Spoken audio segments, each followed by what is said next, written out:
Hey guys, what's up? It's DNA here, and for today's video I'm going to be explaining to you guys how not to be a noob in Call of Duty Advanced Warfare. And I'm going to warn you guys, if you've already played Call of Duty, this isn't a video for you. If you're new to the series, I highly recommend you stick around. And I will be explaining to you guys matchmaking, create a class, operator, armory, private match, and what's in the store. I will talk to you guys in just a second.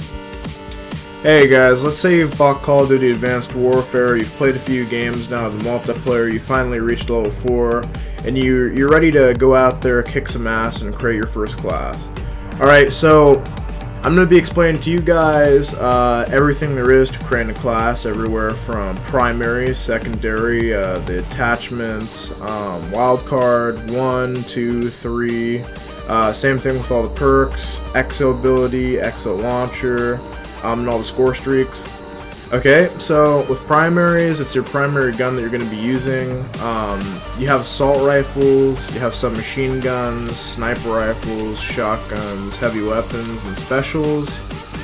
And for the assault rifles, these are guns that you're going to be using for medium to long range combat. Not excessively long, but mid to longer range combat. And yeah, they're mostly all machine guns. The MK14, that is a semi-automatic. But yeah, they're like long-range rifles or that type of thing. Some machine guns, these are weapons that you'll be using for CQB combat-ish. So you'll be using them for close quarters and mid-range combat. You won't be getting much further than that. You won't be getting near the kind of range you will with an assault rifle, but it still gets the job done for different combat scenarios. Next, sniper rifles. Sniper rifles are meant for exclusively long-range combat. You can use them on CQB and mid-range, but their primary use is just always long-range combat.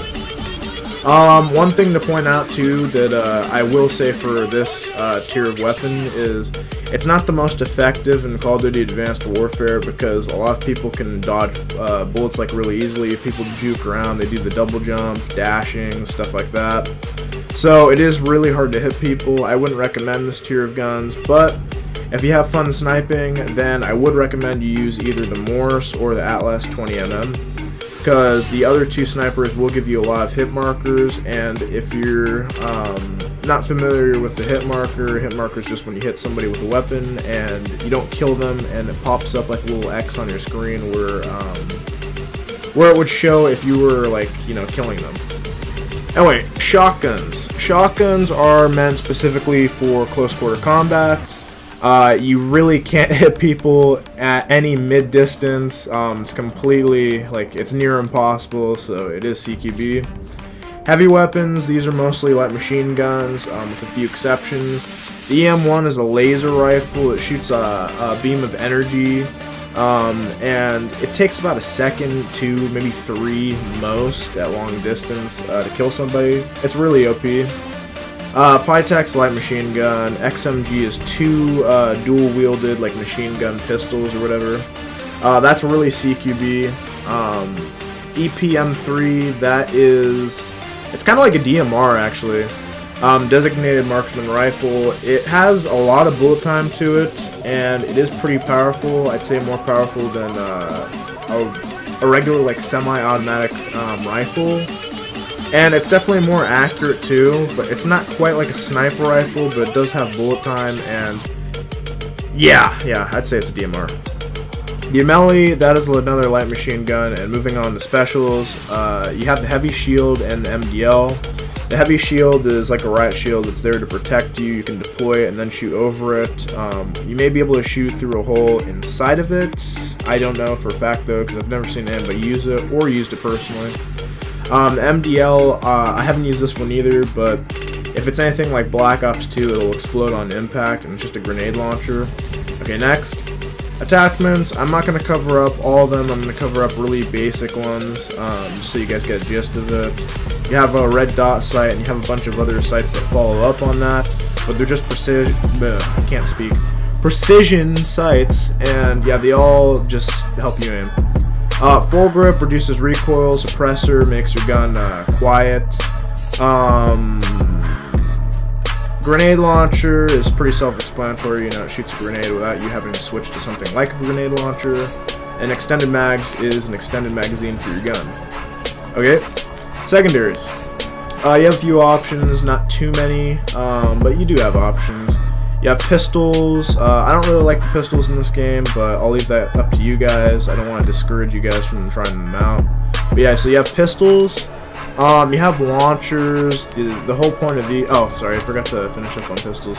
Yeah, the whole point on pistols is just supposed to be like your sidearm that you'll switch to when you run out of ammo for your primary, or if you choose to use it in a certain combat scenario, go for it. Yeah, so finally, actually doing launchers this time. With launchers, yeah, the whole point of them is to shoot down enemy aircrafts. Some of them lock on, some of them don't. Specials, these are, well, they're both a crossbow. They may add other things. I'm kind of surprised it's only a crossbow, but I don't know if it shoots bolts or if it shoots, if it shoots a regular bolt or an explosive bolt. But yeah, they have a crossbow, so that's special. And the attachments are slightly different, but they also do kind of follow under the original thing. I think I'll do wildcards last, just because it'll be a lot easier to explain at the end. So for your perks, the perks don't really go into certain categories. They're just perk 1, perk 2, perk 3. I mean, they are grouped, but there isn't a real strong correlation. But yeah, anyway, you have stuff like move faster, protect yourself from grenades, keep yourself off the mini-map, or not mini-map, but undetected by, like, score streaks, things like that. Perk 3 is just, yeah, another set of perks. You have toughness. That one I actually really like a lot. That's a perk I use a lot, because I get a lot of my kills ADSing, aiming down sights. But yeah, it's just flinch less while when shot. And yeah, so there's different kinds of perks. Check them out. I don't have all of them unlocked because I prestiged, but I'll explain what prestiging is later in the video. Anyway, though, exo abilities. So this game takes place in the future, so you have an exosuit. And for the exosuit, it has different abilities. Some of them are stuff like sprint faster, deploy a shield with you. You have an exo launcher. This is just basically like your lethals and your tacticals. So it's like grenades, flashbangs, that type of thing, and you have tomahawks or throwing knives, whatever you refer to them as, score streaks, okay? So this is one of the things that makes Call of Duty really unique, like, or separates it from other shooters anyway, is other shooters do have score streaks, but Call of Duty has, like, actual score streaks. I like to think of it that way, because the type of rewards you get for Call of Duty are so much more OP than other games. It's not like, okay, you know, awesome, you'll get a little bit more ammo. No, it's like when you get a score streak, like, they want you to know this. If you did badass, if you, like, got 10 kills without dying, they want you to fucking know this, and they want you to get a shit ton more kills. So you'll find the most OP shit in the sky just marauding you while you're playing this game. So you have stuff like the Warbird, Goliath, Bombing Run, etc. And yeah, these are just all different kill streaks. Some of them require less kills, and well, okay, so there's score streaks. Kills will give you score. Objectives will also give you score, but some of them will require less kills and/or combination of objectives than others. So like this one, it's 350. With the Goliath, it's 775. Paladin, it's 950. But yeah, it just depends on how easily you think you can earn those, because with some of them, you just may not be able to earn it at all. I can understand that. I remember when I was very first playing Call of Duty, believe it or not, in the older games, I couldn't even get a UAV at one point. But yeah, it just varies. Yeah, my advice to you guys on kill streaks is don't select kill streaks you won't be able to earn, because I don't know, it's just not very fun. What's the point of saying them if they're going to take away from your 13 points and, you know, you won't be able to earn them? You won't even be able to help out your team. But the way I would do it if I were you is set kill streaks you can earn, and if you're feeling like you want to challenge yourself, set kill streaks maybe 2 above whatever it is you're used to earning. And yeah, do with that knowledge as you will. And oh, I forgot to explain to you guys the 13 points, or maybe I already did. If I did, I apologize, but I'll explain it anyway because I really don't think I did.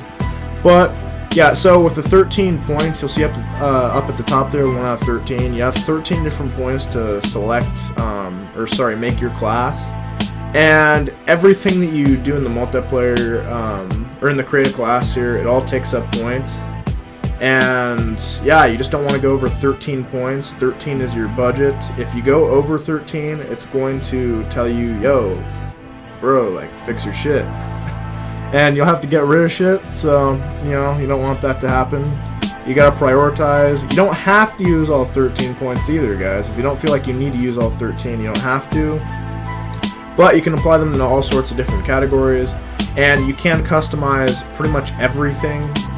This game really lets you customize a lot. Like, not everything, but you have a pretty good amount of customization. Like, I can put, you know, cam on my gun. I mean, that's for a lot of shooters, but I'm just showing you. It doesn't require a point, by the way. And, okay, so, wildcards. I want to explain this last because it's kind of, well, it's not confusing, but it could be really confusing if I was in the middle of explaining everything. And I didn't want to lose you guys. But yeah, so for wildcards, you see all those yellow squigglies for everything here? Like, not everything, but a lot of these things. That's where you can use a wildcard. So you have wildcards like Overkill. It lets you carry 2 weapons, 2 primary weapons anyway. Primary gunfighter lets you have 3 attachments. Secondary gunfighter lets you have a 2nd attachment. Perk 1, greed, you can have a 2nd perk 1, 2nd perk 2, 2nd perk 3, you know, tactician, sorry, I can't pronounce that. Take an exo ability in your exo launcher slot, and there are etc. Yeah, so it just kind of lets you manipulate like the class setup so you can use it to your advantage. If you want to use 3 different attachments you couldn't before, you can do that now, but it does, the wildcard does take up one of the 13, and on top of that, adding on that attachment takes up another point, so it's 2 points just to get another of whatever it is you want, so keep that in mind. And Streaker allows you to have a 4th kill streak, but yeah, I think I covered up everything for the create a class side of things, and yeah, I think that was done actually really nicely. I'll see you guys in a minute. Hey guys, I'm back and I'm doing operator this time, and for operator it's another mini menu sort of similar to the multiplayer menu when you very first jump in, except operator is split into several different categories, way more than the first one, and I think they're more abysmal though. They're not really so important for a lot of people anyway. If you're a casual COD player, yeah, it's not going to matter to you for a lot of these. If you're a pro COD player, then yeah, these will matter to you, but this video isn't really intended for those people, so I'm not going to cover that up. Because, yeah, this video is for people who are new. So, for customization, anyway, you'll have, your first choice is gender. Do you want to be male or female? You can make it whatever. I'm assuming you're probably going to do it based off of what you actually are, though. But, you know, you'd be surprised. There's a lot of people who wouldn't do that. Anyway, so yeah, you have everything from your exosuit to your eyewear. So they actually do give you pretty, I wouldn't say necessarily the most detailed, but they give you a pretty substantial amount of customization for your person. So yeah, I'm not going to cover that all up. I'm just explaining to you guys that yeah, that is the customization side of things. You have 5 different outfits you could create. But again, I really don't know why you would do that, because it's really insignificant thing. I mean, not a whole lot of people are going to see your guy. They're not going to even pay attention to your person. They're just going to light you up with their machine guns. So, I mean, yeah. Anyway, player card. You have emblems, calling cards, tags. A lot of people are obsessing over the emblems because, oh my god, emblems are back. You know, Black Ops 1, Black Ops 2, they had them there. They're fun. I haven't seen anybody actually online with an emblem yet. I'm not BSing you, have not seen a single person with an emblem yet. I don't know if that says something, if it's hard to find that setting, or if people just don't like the emblem creator, or whatever. Calling cards, it's like what I have in the background there, so they have like different ones you could get. I think they're actually really cool in this game, I'm not gonna lie. I think that they're actually really nice. I didn't like the ones in Black Ops 2 or MW3. I personally hadn't think they'd had a really cool one since Black Ops 1 or Arguably MW2 actually, but yeah, I like them in this game.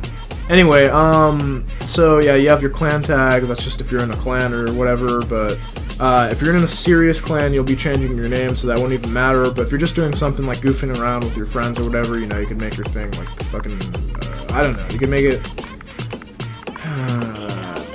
penis. Yep, and it actually accepts it. Anyway, I don't care. I'm not that childish.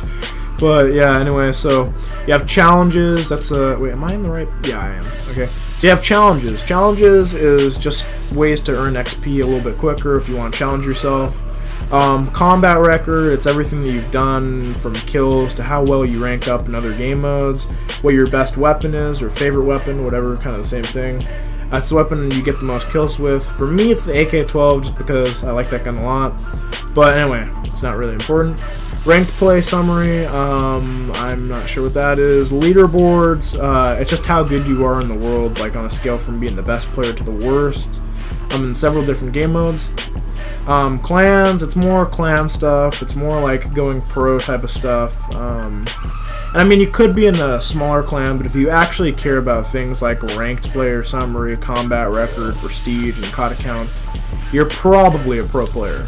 But yeah, so I'll be covering up more in just a minute. I'm trying to split up the video like this, guys, so I can cover up things more efficiently. I personally just think it's better to do it this way, but yeah. Alright guys, we're getting there. Now we're covering up the armory, and the armory is pretty self-explanatory. You know, it's an armory. It's like your virtual armory. So you have everything that you unlock in supply drops. And what supply drop is you get them just throughout the game, whether or not you're getting kills or you're dying or whatever. But you'll be rewarded with a supply drop, and a supply drop will give you 3 random items. Sometimes it's only 1, sometimes it's only 2. But yeah, you get items from them, and they can be weapon variants, they can be weapon attachments, skins, all kinds of other things. And yeah, I mean, that's what it is. With some of them, you can redeem them for XP, so, okay, with the radical boots, I can redeem this for XP. If I click A, it'll be removed from my armory, and I'll get like 2,000 XP. But I don't have to, or I can put them onto my dude or whatever, but they're just items you can sell or put on your character. Okay guys, private match really isn't worth covering up for very long. It's just where you can invite your friends and you can play in a local game with them.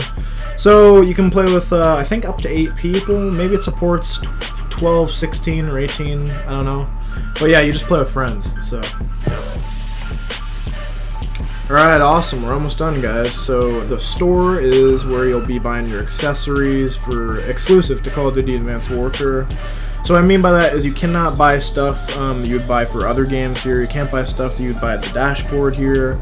Everything you buy for Call of Duty Advanced Warfare should be done in-game. There are ways to do it out of the game, like you can do it outside the game, but it's more convenient to do it this way if you're already playing, so that you can only buy stuff in here.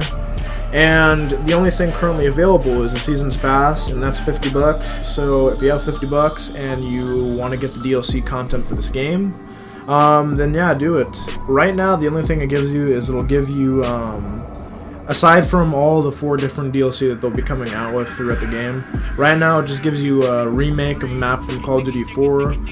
It's a map that you can, it's a map that everybody who has the special editions of the game has already, so if you want to play with them, or if you maybe have a friend who has a special edition of the game instead of just the standard or the Day Zero, you can play with them if you get the $50 Season's Pass. And I mean, it sounds like, okay, well, you know, it's 50 bucks, like why would I do that? I spend $60 on the game. I think in most Call of Duty's Season's Pass is a little overpriced. I mean, come on, you're spending $110 on the game in total. But it's kind of worth it in this game, I think, because you'll be getting zombie maps that will be added later in the game. They are going to be added later in the game. I think it was GameStop, they've confirmed that. So yeah, they will be there. And you're also getting multiplayer maps, and you're getting, like, additional guns and stuff like that. There'll probably be gun packs, or if not gun packs, they'll give you 1 gun in, like, every DLC, or 1 gun in, like, a couple DLCs, or something like that. But in the push that Call of Duty is taking now, you're getting a lot more value for your Season's Pass than you originally did. Anyway, moving on. Alright guys, awesome. Now that you know how to create a class, you can customize your soldier, you can buy things from the store, etc. It's time to get into a game. Okay? Find a match. So you have team deathmatch, you have domination, kill confirmed, ground war, uplink, momentum, hardpoint, search and destroy, search and rescue, capture the flag, free for all, and then you have the playlists. Okay? So for actual game modes, you have pretty basic game modes. I won't lie, I don't think they really tried their hardest to come up with some new game modes in this Call of Duty. But nonetheless, the game is actually really awesome when you get into the core of the game, like you're in an actual match. And for the bonus playlists, well, yeah, you have everything from the classics to, what is this actually, bonus play? Okay, so this is more, I guess, party game modes that they'll be adding. But yeah, so you have all the classic game modes, and I'll explain a few of them. I won't explain all of them, but I'll explain some pretty basic game modes. So with Team Deathmatch, this is just regular gun-on-gun fighting, just firefights, no objective. A lot of people say that this is, oh, you know, it's the worst game mode ever, it's really simple, if you play this game, you're a scrub, you need to get better at the game. It's a really beginner game mode, I'll say that much. If you're new to the game, it's probably the first one you should try out. You can test yourself on other, you can challenge yourself is what I'm trying to say with other game modes, but it's typically speaking where most people start off with. So yeah, really simple game mode for beginners, or just people that want to have fun and play a game mode. Domination, this is like Team Deathmatch, except now you have objectives, and they're pretty simple. You have 3 different flags across the map. You have your flag, you have the other team's flag, and you have one in the center. Spawn points can be changed, so you could end up spawning where their flag is at the beginning of the match. But all the flags are typically, the flags for both sides of the map are typically going to be yours if you spawn on that side of it, if that makes sense. But yeah, so the whole point of this game mode is you'll lose flags, you'll gain flags, but you want to control all 3 flags, or the most amount of flags possible, and you'll be rewarded with points for capturing the flag. And it goes up to set amount, I don't remember the amount, I apologize. Kill confirmed, it's like with dog tags and stuff like that, and you have to go get them from the fallen enemy that you killed. So if you're shooting another enemy and he's dead, right, you've actually killed him, you don't get hit markers or anything like that. Once he's dead, you go over to that same spot where he died, and there'll be a dog tag there. You want to get that dog tag, you'll get an additional 50 points, or it may be 100, I don't remember, but you'll get more points than before, instead of just killing him. So it's kind of like Team Deathmatch also in a way, but just a little bit more to it. You can kind of think of it like this. TDM is like, okay, if you skateboard, TDM is like the ollie, and all these other game modes are just variants of that one original. So, you know, like a kickflip, in order to do that, you need to know how to ollie. If you want a tray flip, you need to know how to have at least ollied at one point, and you can combine it with other techniques to perform that trick. But it's kind of like the same thing with game modes. Certain game modes are similar to other game modes, but you can all kind of pinpoint them down to the original, which is Team Deathmatch. Alright, so, let's see. I kind of don't want to cover up these, but I will anyway, just because I have time, I guess. But bonus playlist. So for the bonus playlist, you have, well, I kind of already covered that up. Embarrassing. Okay. Those are party game modes. Hardcore playlists are for people that want more of a challenge. They're a bit harder. Ranked play. Oh shit. No, I don't want to find a match ranked play. This is like competitive. Classic playlist. This is just for all those people out there who really want to play like the original Call of Duties. Like they want the new game, but they want to play like the originals. You don't have exo movement. You don't have any futuristic shit. You don't have like double jump, anything like that. It's just classic. So that's it, guys. So if you could like the video, I'd really appreciate that a lot. I really did go through a lot of work actually making this video. It may not seem like a whole lot, but it really kind of is, because I went through a lot of planning with this video, trying to figure out what I would talk about first. I feel like I kind of fell apart at the end there with the find a match. I was kind of stuttering a little bit, and it may have not been the most clear, but aside from that, I think everything went pretty smoothly. And yeah, I'd really appreciate it if you guys liked the video. Subscribing would be cool too. If you don't want to, you don't have to. I'm not forcing you to, but like the video. Don't like it. It doesn't really affect me, but I'd appreciate that. Anyway, bye. I'm so high up, I'll never land.